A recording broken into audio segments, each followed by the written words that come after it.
me a bunch of licks, he got somebody that connect to Bruner. He gonna What they were saying, Madonna. Listen. I rewatched Danny Garcia versus Amir Khan last night, right? And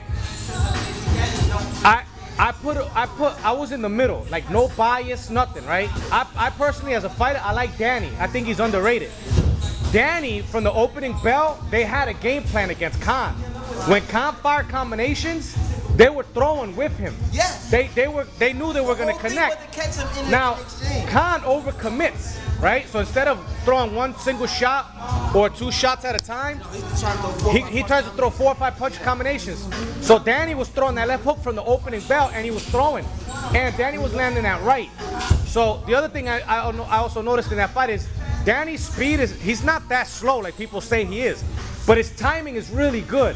He's got good timing. That's better than having speed. Exactly. So check this out. So in that fight, Danny showed me that he got the goods. All right, he knocked Khan out, and let me tell you something, bro. Khan was so hurt. Like when you get a standing 8 count, like the ref says, walk to me. He was going backwards. The only reason why that fight, Khan didn't get stopped in that third is because of who he is. Anybody else would have got stopped in that third, right? But now look, Freddie Roach should have stopped it because the beating that Khan took in that 4th round probably shortened his career. He took a beating in that 4th round. Now, then Danny rematches Eric Morales, which I thought was garbage, but there was a rematch clause. See how we knocked him the fuck out? Now that's what I was gonna say. When he hit him with that left hook, the way he spun Morales, nigga, listen, that's legit power. Danny's legit. Now, when Danny fights Zab, he dropped Zab and hurt him bad, right? He hurt Zab. But then, what'd he do? He took his time. He went into deep waters. He boxed. He moved. You know, Zab wasn't gonna go out as a punk in his hometown. But Danny showed me some maturity, and he showed he showed a little bit of versatility. Yeah, he showed a little bit of versatility. He showed in the late round. So the kid is better. Listen, the kid is better than he's giving credit. Here's my observation on Danny. Danny, it seems like a lot of people don't like him, his personality, him as a person.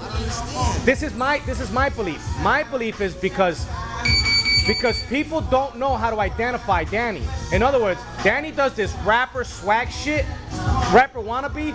So people look at that, African Americans look at Danny and they go, first of all, he's a light-skinned Puerto Rican with green eyes, and that doesn't help him. Second of all, he's a rapper wannabe, right? And then third of all, he has a nice personality and he's soft-spoken. He's got a nice personality and he's soft-spoken. So if you're a rapper and you got that swag, people go, it sends a mixed message. And then if you're white, you can't identify with Dan even though he's light-skinned because he's a Boricua.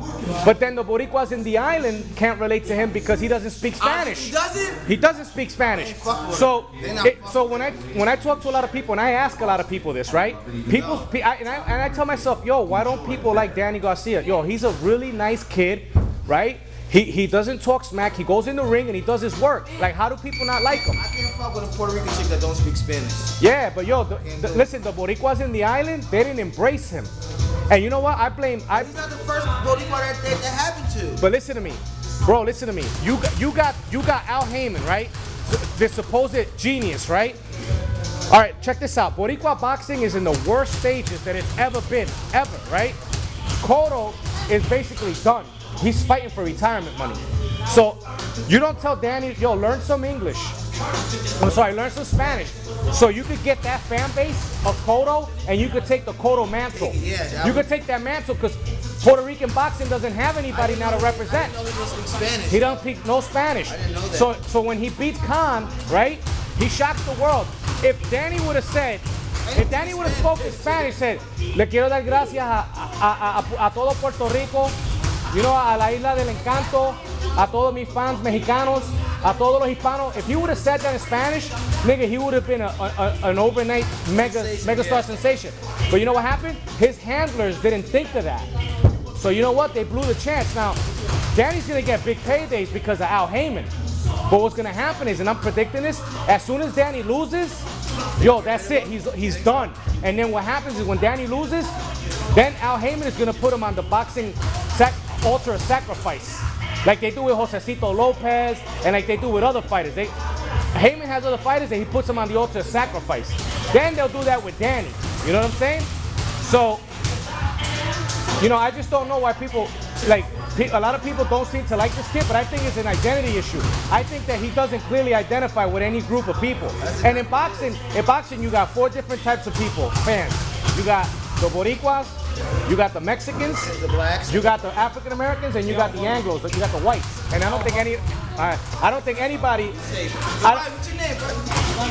Frankie? Terrence. And I don't think that anybody identifies with him that much. You know what I'm saying?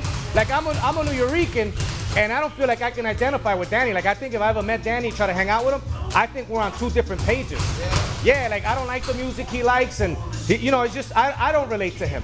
So I think that's an issue with him. But as a fighter, he's solid. As a fighter, he's solid. They setting him up for Matisse. I think he's gonna get knocked out, son. Danny's gonna get knocked out by Matisse. Just like he lands up from the whole gun. Yeah, but Matisse got a chin, bro. Yo, but hold that. We're gonna go there, but hold that thought for a second. Yo, the thing I noticed about Danny too in the first Morales fight and in the Amir Khan fight is that Danny's face doesn't hold up, son. He cuts and swells and bruises easily. And a guy like Matisse is gonna touch you, kid. Danny's gonna be there to get touched.